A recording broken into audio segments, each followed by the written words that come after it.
গত পরশুদিন থেকে এটা তোমাদেরকে বলার চেষ্টা করছি এবং বারবার বলছি যে রকস্টারের কিন্তু পজিটিভ রিভিউয়ের পরিমাণ বাড়ছে।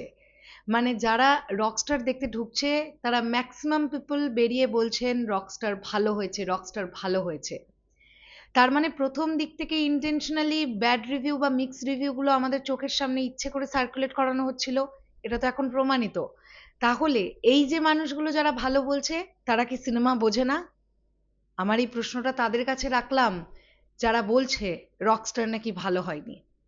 হ্যালো এভরিওয়ান, আমি পৌশালী চলে এলাম আরও একটা নতুন ভিডিও নিয়ে। আশা করছি তোমরা সবাই খুব ভালো আছো। আমরা এই ভিডিওতে আবার একটুখানি পাবলিক রিয়াকশন দেখবো একটু রকস্টারের, তারা কি বলছে। চলো একদম দেরি না করে ভিডিওটা শুরু করা যাক। এই হচ্ছে প্রথম ভিডিও যেটা আমি তোমাদের সঙ্গে দেখবো। আমার কাছে তো প্রচুর ভালো লাগছে, ওনার অ্যাক্টিংটা খুবই ভালো হয়েছে। সাকিব খানের অ্যাক্টিংটা ওরটাও ভালো আছে, বাট সাকিব খানের অ্যাক্টিং ওর অ্যাক্টিং উপর একটু ভারী পড়ে গেছে। কেউ কেউ বলতেছিল যে অ্যানিমালের কপি আছে, অ্যানিমালের মোটেও কোনো কপি নেই এখানে, পুরো ভুল কপি। হ্যাঁ, আশিকি 2 এবং রকস্টার একটু কপি আছে, রকস্টার মুভি মানে রণবীর কাপুরের যেটা, কিন্তু অ্যানিমাল মুভির কোনো কপি নেই এখানে। মানে সবাই ভুল ট্রোল করতেছে এটা, এই মুভিটাকে। এই মুভিটা অনেক অসাধারণ একটা মুভি হয়েছে।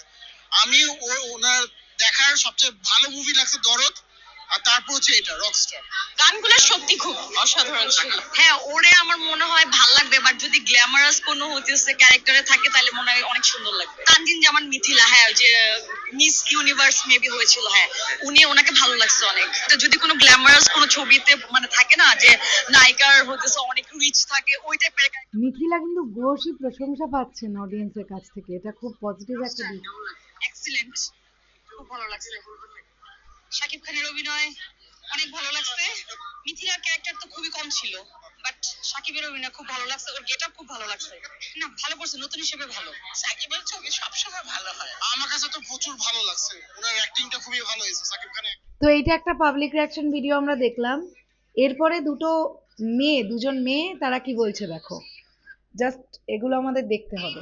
ঈদে আসলে কোনো মুভিরই ওরকম ভালো রিভিউ পাচ্ছিলাম না, শাকিব খান হিসেবে আর কি এটা চুজ করা হইলো। তো রিভিউ এখন পর্যন্ত যতটুকু খারাপ শুনছিলাম অতটা খারাপ লাগতেছে না, ভালোই আছে। শাকিব খান তো বরাবরই অনেক বছর ধরে হচ্ছে ভালো ভালো মুভি আমাদেরকে উপহার দিয়েছে, তো সেইভাবে হচ্ছে সেই জন্যই আর কি রকস্টার দেখতে দেখতে আসা। তো এখন পর্যন্ত ভালোই লেগেছে, ডিসঅ্যাপয়েন্টেড হয়নি এখনো। এইবার ঈদে তাহলে কি বোঝা গেল পাবলিকের কেমন লাগছে রকস্টার?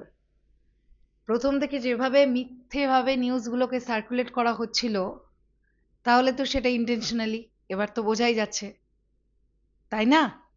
তো যে কারণের জন্য কিন্তু পজিটিভ রিভিউয়ের পরিমাণ বাড়ছে, ডেফিনেটলি এটা মেনে নিতে হবে। শেষ করলাম ভিডিওটা। এই পুরো বিষয়টাকে নিয়ে আপনাদের কি বক্তব্য সেটা অবশ্যই কমেন্ট সেকশনে জানাবেন। তাহলে এখনের জন্যে টাটা।